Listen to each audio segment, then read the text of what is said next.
This lecture will cover Chapter 2, Sections 2.6 to 2.14 of your textbook. Just as a reminder, research shows that students learn best from online lectures that are only 6 to 9 minutes long. So with that in mind, I've broken the content up into several lectures for each chapter, and it's up to you how many you watch at a given time. But please be sure to watch them in order. Otherwise, the content just won't make sense. Once again, these are the learning objectives for Chapter 2.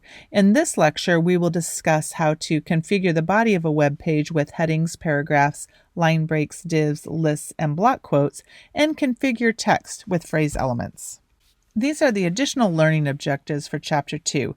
They were highlighted in the Chapter 2 Part 1 lecture, so I won't repeat them.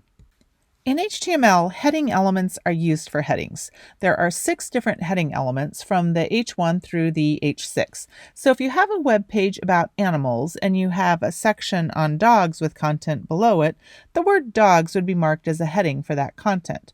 The H1 heading is used to mark up the most important content on the page, and by default has the largest font. You can see in this example that the size of the font decreases as the headings change. The H1 heading has the largest font and the H6 heading has the smallest font.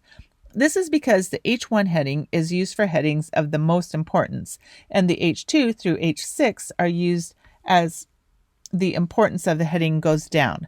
This is a critical thing for you to comprehend. You don't select the heading based on the size of the font, but rather the importance of the content. Here's an example of the proper use of the heading tags. In this example, the entire page is about cats. Cats is the most important thing on this page, so it will be marked up with an H1 tag. Next, we are narrowing in on our content for domestic cats, so it is marked up with an H2 tag. After that, we are talking about Siamese cats, which are a type of domestic cat. It is marked up with an H3 tag. After that, we discuss the type of food that Siamese cat enjoys, so that is marked up with an H4 tag. Within the food section, we have a section on dry food, so that is marked up with an H5 tag. And finally, the final tag is for the best type of dry kibble, so that is marked up with an H6 tag. Keep in mind that these are headings for content. This example doesn't show the content, but hopefully you can imagine the content that would fall beneath each heading. If you were to generate this as an outline, it could look similar to this. These would all be headings and there would be content beneath each heading. You don't usually go this many layers deep in your headings, but it is important for you to understand the headings of H1 through H6 are chosen by the importance of the heading, not by the size you want the heading to be. We refer to this as being semantic. The headings represent the order of importance of the content. If you are going to add another section about wild cats, this section would be equivalent in importance to the section on domestic cats, so it would be given the same heading, and in this case, the H2 heading tag. The paragraph element groups sentences together. It is a block level element, which basically means that at the end of the paragraph, the content that follows will be on a new line. The line break element can be used when you want to add a break line. It should be used sparingly, and ideally, any space that you need should be added with CSS, which we will discuss later. It is a self-closing tag, also called a void tag or standalone tag, which means there is no closing line break tag. A good rule of thumb for understanding when something is a self-closing tag is to think about whether it contains anything. If there is nothing after the opening tag to contain, then it is probably a self-closing tag. The block quote element can be used for quotes. Block quotes are indented on the left and the right. If you have ever seen a quote on a web page, chances are it is indented from the left and right margin to make it stand out a little bit. The block quote element is also a block level element, so there is an empty space above and below the content. Phrase level elements indicate the context and the meaning of the text. It's important to think about the purpose of the tag when using it. If you just want to make something bold and the text has no extra importance, then you would mark the content up with a B tag. However, if the content is of strong importance and that is why you are wanting it to be bold, then it would be marked up with the strong tag. The differences are subtle, but you should pay attention when selecting your tags. The same is true with the M tag and the I tag. The I tag is used when you just want to italicize text. However, if you want the text to have emphasis, you would use the M tag. As you code, it is important that all of your tags are properly nested. Proper nesting refers to opening and closing your tags in the right order. The tag should be open and closed immediately around the content that you are marking up. In this example, the phone number is marked up with a strong tag. The opening strong tag comes right before the number, and the closing strong tag comes right after the number.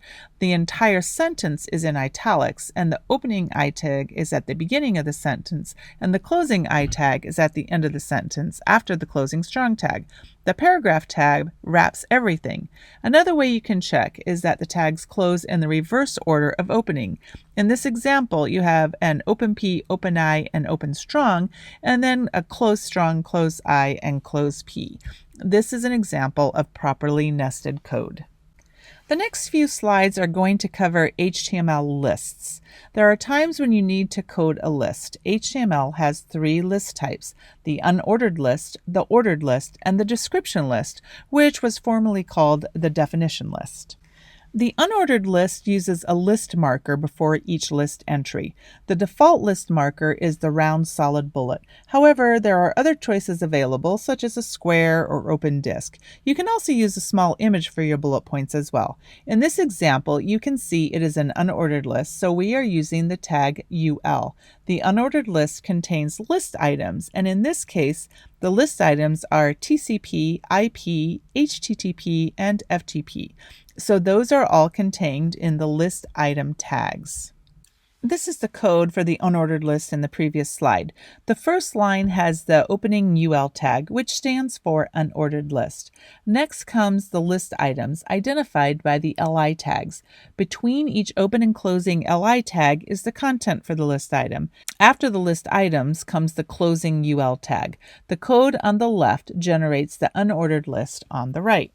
The main difference between the ordered list and the unordered list is that the list items have an order to them. Instead of bullets, numbers or letters are used to identify the order. The code for the ordered list starts off with an opening OL tag, which stands for ordered list. The list items, or the LI tags, are the same for both the ordered list and the unordered list. And then, of course, the closing OL tag. In this example, you can see the code on the left and the content that it generates on the right. This was an ordered list because there is a specific order to the tasks that are listed. If the order doesn't matter, then the unordered list would have been used. The last type of list is the description list. This used to be called a definition list. This type of list uses the DL tags, the DT tags, and the DD tags. The DL is used to identify that it is a description list, just as the OL or the UL was used for the other list types. However, the description list does not have LI tags. Instead, it has DT tags, which are used to identify the term that needs to be described, and then DD tags, which are used to mark up the description. To code a description list, you open with the DL tag. Next comes the DT tag, which contains the term that needs to be described. After the term comes the description, which is marked up with the DD tag. This stands for description data. The bottom right corner of this slide shows what the resulting content would look like. In the first line, IP is what needs to be described, and the description is Internet Protocol. Notice how the description is automatically indented under the item being described. That is the default style for the description list. Menus frequently will use a description list. Imagine the menu listing the name of the entrees and then the description of how the entree is prepared. And that wraps up part 2 of the Chapter 2 lecture. In this lecture, we covered the materials in sections 2.6 through 2.14 in your text.